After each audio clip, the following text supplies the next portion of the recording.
코로나19 관련 KTN 속보입니다. 전 세계 코로나19 확진 환자가 400만 명에 육박하고 있습니다.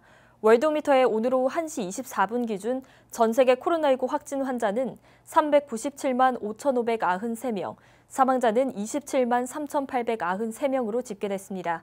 미국의 확진 환자가 130만 3,544명으로 가장 많았고 뒤이어 스페인, 이탈리아, 영국, 러시아 순입니다.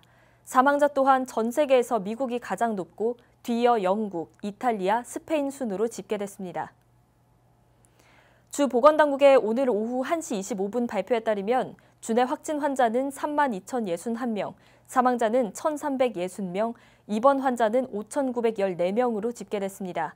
카운티별로는 풀턴 카운티 확진 환자 3,302명, 사망자 137명, 디켓 카운티 확진 환자 2,436명, 사망자 62명, 귀넷 카운티 확진 환자 2,320명, 사망자 85명, 캅 카운티 확진 환자 2,068명, 사망자 109명으로 집계됐습니다.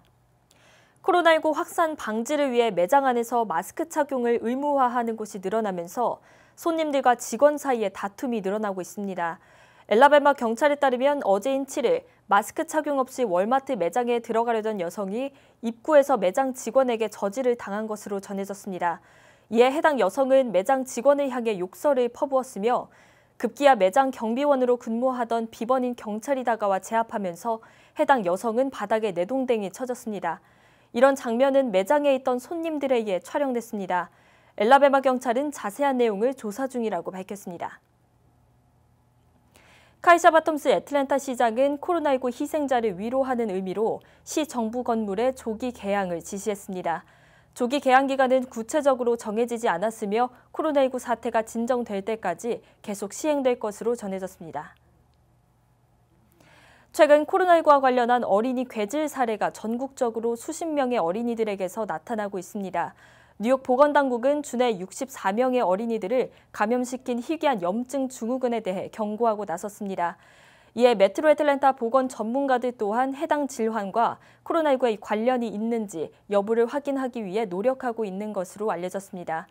애틀랜타 어린이 보건부 대변인은 감염병 및 심장학 전문가팀이 카와사키와 같은 증상과 염증을 보인 어린이들을 대상으로 여러 사례를 평가하고 있다고 밝혔습니다. 애틀랜타 어린이 보건 전문가들은 메트로 애틀랜타 지역에서 해당 사례는 드물다고 밝혔습니다. 다만 어린이에게 고열과 발진, 붉은 눈, 복통, 얼굴, 손, 발이 붓는 등의 증상이 나타나면 의사와 연락하거나 응급실을 방문해야 한다고 강조했습니다. NBC에 따르면 트럼프 행정부는 의회 입법 없이 추진할 수 있는 경기 부양 조치와 연방 세금 납부 기한 추가 연기를 검토하고 있는 것으로 알려졌습니다. 7월 15일로 연기된 납부 마감일을 다시 9월이나 12월로 연장하는 방안이 고려되고 있는 것으로 전해졌습니다. 또한 직원이 근무 중에 코로나19에 감염돼 기업에 소송을 제기했을 경우로부터 기업을 보호할 수 있는 행정 조치의 도입 가능 여부를 검토 중인 것으로 알려졌습니다. 이 외에도 백악관은 일부 연방 규제를 완화할 수 있는 방안도 살펴보고 있는 것으로 전해졌습니다. 카말라 해리슨 상원의원, 버니 샌더스 상원의원, 에드 마케이 상원의원은 연소득 10만 달러 이하의 개인에게 매월 2,000달러를 지급하는 법안을 발의했습니다. 해당 법안에 따르면 개인별 지급액에 더불어 자녀 1명당 2,000달러씩 최대 3명까지 지급할 계획입니다. 또한 공중보건 비상사태가 종료되고 3달 후까지 현금을 지급하는 내용이 포함되어 있습니다. 많은 공화당 의원이 추가적인 현금 지급에 대해서 회의적인 만큼 해당 법안이 의회에서 논의될지는 불투명합니다.